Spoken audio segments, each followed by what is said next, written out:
What's up, everybody? Back to talk about another episode of Fear Factor House of Fear.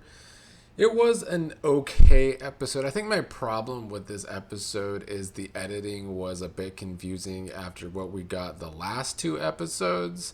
I don't know if they had like the greatest of follow ups on some of the strategy story threads that they had been presenting. And I also wasn't that fond of like the first daily challenge. But coming off of episode 4, we had Zach ranting to Lance about how people keep screwing him over. What I got from this was more positive about Lance's game. I've been saying all along that I feel like Lance is behind the scenes really pulling a lot of strings this season. And this was another case. Zach also thinks he is close to Lance. He went to Lance with some plans in this episode.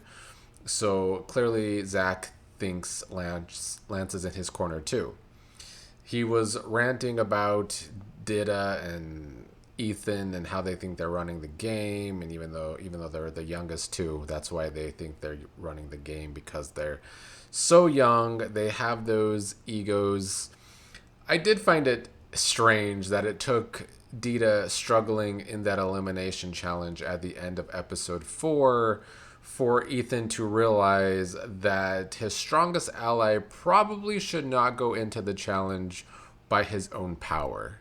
I mean, to me, if you are able to avoid it, I feel like you should avoid elimination challenges for yourself and your closest allies. Ethan had power in episode 4, but he still put Dida in to try and get out someone else, and it failed, and it almost blew up in their faces, and Dida almost went home.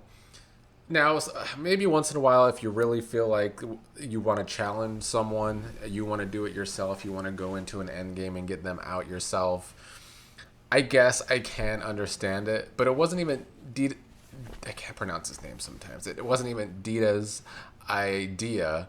It was Ethan's idea. If it was Dida's idea and he was like, throw me in, I will try and get Blake out, I think I would have understood it more. But at least from the edit that we got, it was Ethan's idea. So I didn't think they had good strategy at the end of episode 4. We learned in this episode that Jayleen didn't like the ocean because when she was a kid, she got pulled into a rip current and now she has a drowning fear, obviously. When we got that, it was pretty clear that she was probably going to do good enough in the challenge. That has been how they have edited every episode so far. We get a story about someone's fear, and then they either get over it during the challenge or do really good and win the challenge. I feel like that is what we got here with Jayleen. The daily challenge was this crane over open water. Teams of 5 would be locked into them all, and we dipped into the water for a amount of time, 30 seconds, 60 seconds, 90 seconds. The worst thing about it was that it was also cold water. So this was like, it was a good challenge. I just didn't think it was good TV, but it was a good challenge. I mean, they were testing the fears of drowning and I guess being in cold water. I think the cold water aspect also made things much worse. The first team was Lance, Rob, Blake, and Chelsea, and Jayleen. The second team was Damienne, Ethan, Dida, Danielle, and Zach. Zach's big plan was to throw the challenge for his team so that Ethan or Dida would be up for endgame because they would be on his team and they would be up for elimination. And I think Zach's plan was good to get out one of those two, but I guess he didn't foresee the twist. What ended up happening for the first team was, even though Jayleen was out first, she did kind of conquer her fear and she did better than expected. And then Blake dropped and then Chelsea quit. Once 3 people had to get out of the water, the time was over. But the first team did pretty good. Afterwards, I must note that Rob was trying to warm Jayleen up as we got much more of a Showmance edit in this episode again. Now, Team 2, Damienne was out first, and then Dida, and then that's when Zach decided to throw it. And Ethan and Danielle lasted the longest on that team.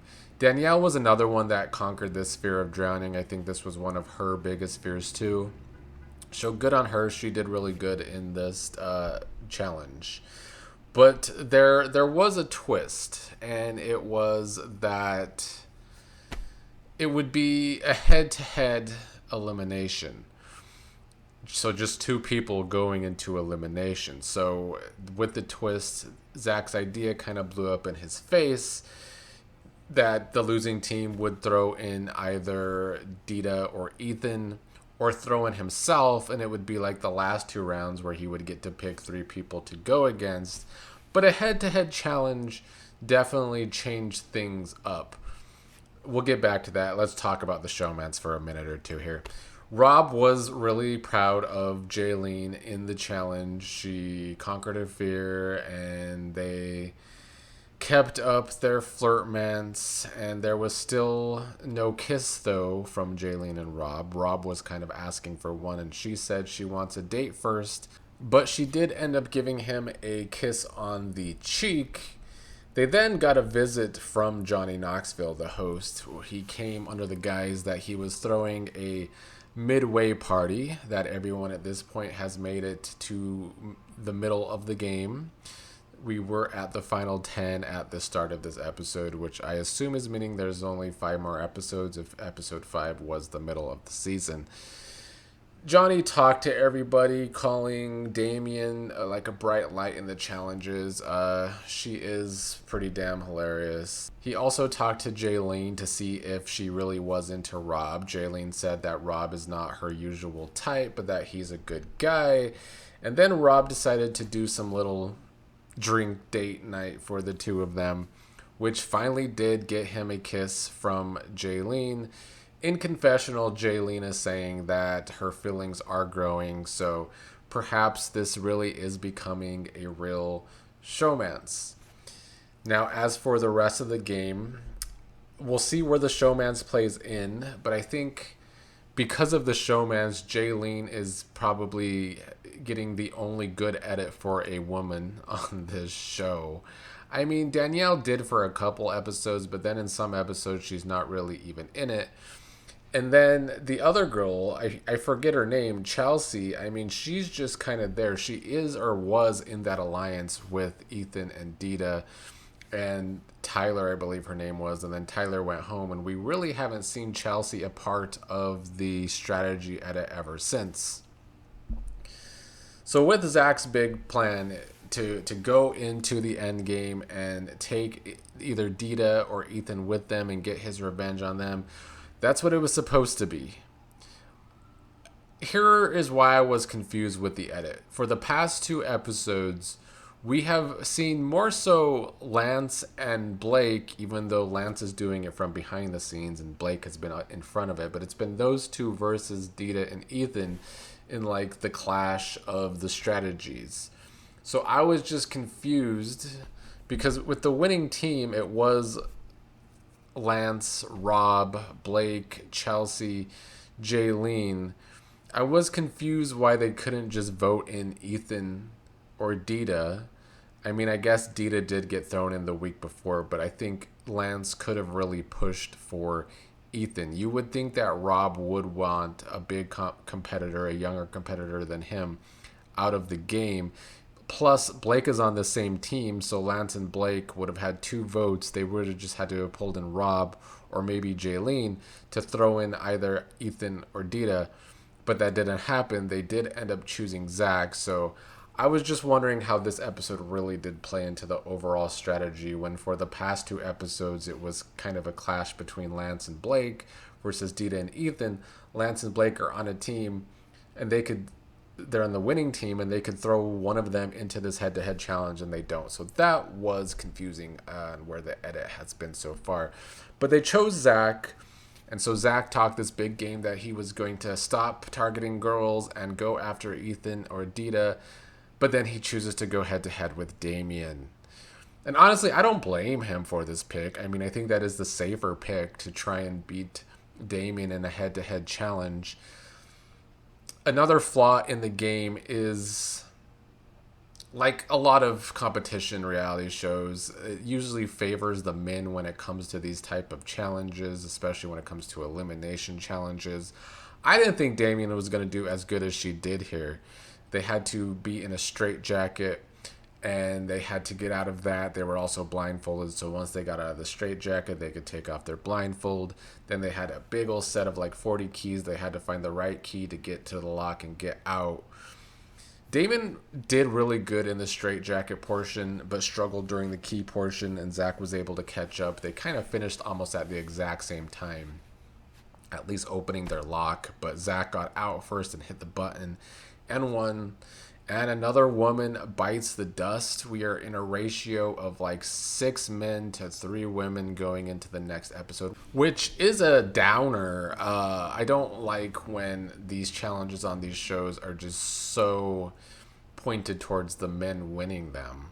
And I do feel like that's been the case. Despite Damienne doing really good in this challenge, I don't feel like it was easier for a woman to win this challenge over a man. So, and that's how I feel like a lot of the challenges have gone. How you do that in a Fear Factor competition, I don't know. But next week we're going to be having a lot of gross eating. We'll see who that helps. Probably Zach. This episode, though, with the strategy, we do have contenders to win. I think Jayleen is the only woman that could win this game at this point, even though Danielle does better than her in challenges. Jayleen at least has that Showmance edit, has someone to protect her, although her Showmance Rob is also in a secret alliance with Danielle, so I don't know how that is all going to play out. But we have seen Lance be the puppet master. We know he's close to Blake. We know Dida and Ethan are young and think they're running the game. Zach has been really good at being a chaotic player. You never know what he's actually going to do, and I do think that kind of helps him with this cast. So there's a lot of contenders to win, though, going into the second half of this season.